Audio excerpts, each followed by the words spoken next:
Hi guys, and welcome to Braid School. If you're new here, I'm Vandy, and if you're a returning subscriber, welcome back. I hope everyone is doing well during these times and keeping safe. If you're wondering about my hair today, I actually took out my braids. A couple of videos ago, I showed you guys how I did my own knotless braids. I even showed you guys how I did a retouch about 4 weeks in. So I made it up to 6 weeks. I took my braids out this morning, and honestly, I did not even want to wash my hair because this was the result.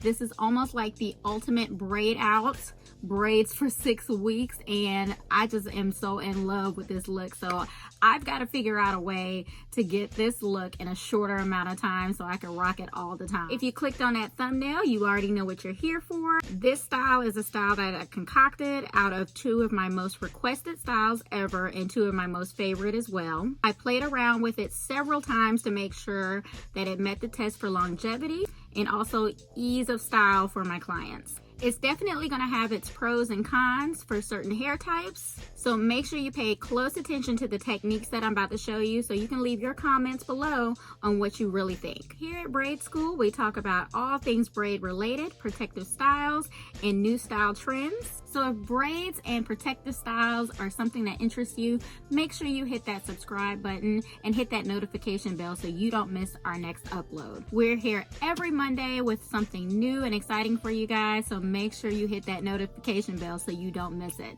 So without further ado, if you're interested in what I have concocted up today, make sure you stay tuned.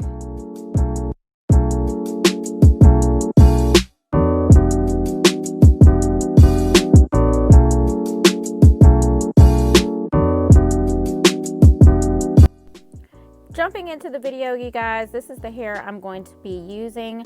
It is a beautiful dark brown to blonde ombre color, and it's the typical water wave passion twist type hair that you want to use. As always, I will leave links to the products in the description box below. And what I'm going to do is I'm going to prep the hair. Normally I don't have to do this for my normal passion twist method, but in this case we're going to be feeding the hair in for the knotless look. So I'm prepping the hair here on my 120 spool rack so that I can, 1, keep count of how many braids I need to do, and 2, have easy access to the hair as I'm feeding it in. Also, during the prep process, as you can see here, I fluffed the hair out a bit because I want to make sure that we have enough volume.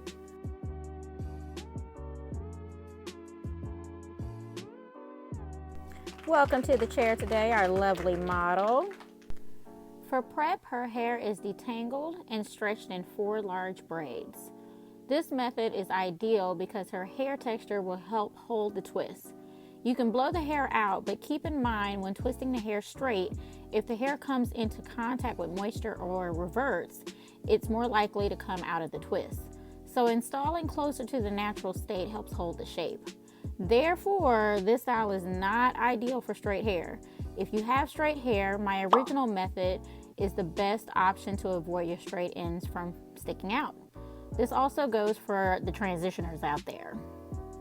The parting I'm going with is traditional box brick lay, not only for the demonstration purposes, but for a neater look. Of course, you can part however you want.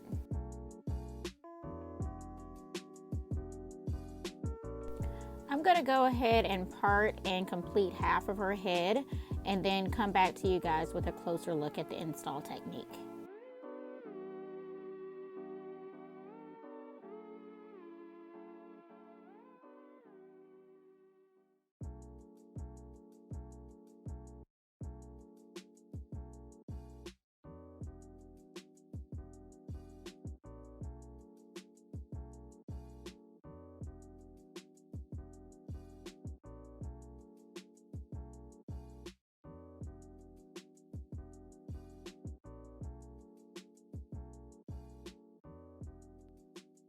I'm only using 2 products, Shine and Jam for the roots and the Cantu Shea Butter hairdress for her ends. The primary method I'm using is to start the root with a feed-in braid. To learn more details on how to do a feed-in knotless braid, check out this step-by-step video here. Splitting the section into 3, I'm going to start a braid and begin feeding in strands of the twist hair. I'm only going to feed in 2 strands. Once I've braided about 2 inches down, I'm going to split the strands into 2 so that there are 2 strands on each side, then begin twisting. If you remember from my previous twist videos, the direction in which you twist is dependent on the curl pattern of the hair you're using. In this case, this hair twists best to the right.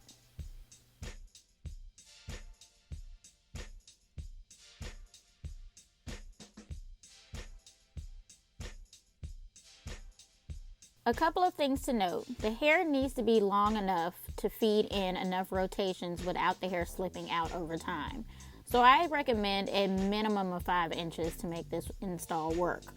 Also, when twisting the section with the natural hair, you want to twist each strand before crossing over, a lot like a rope twist.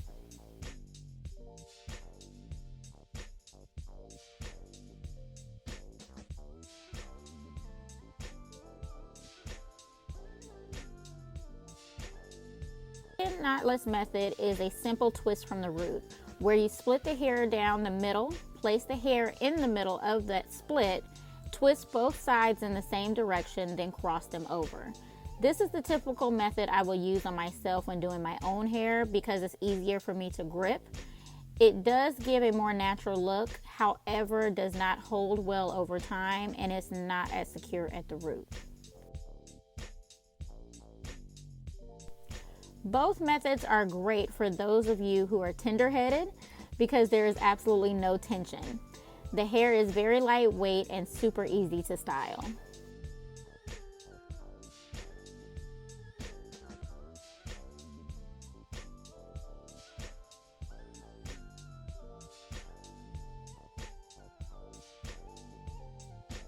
So that's really about it, you guys. This was a super simple install that only took me less than 3 hours. The color variation of this hair is absolutely stunning and one of my favorite colors so far.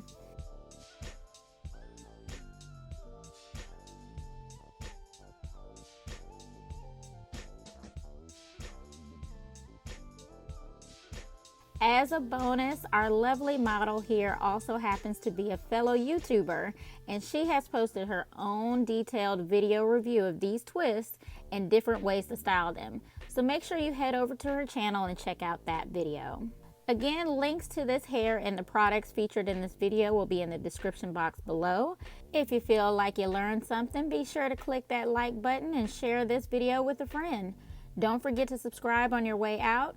Thanks so much for stopping by. As always, I love you guys. I'll catch you in the next video. Bye.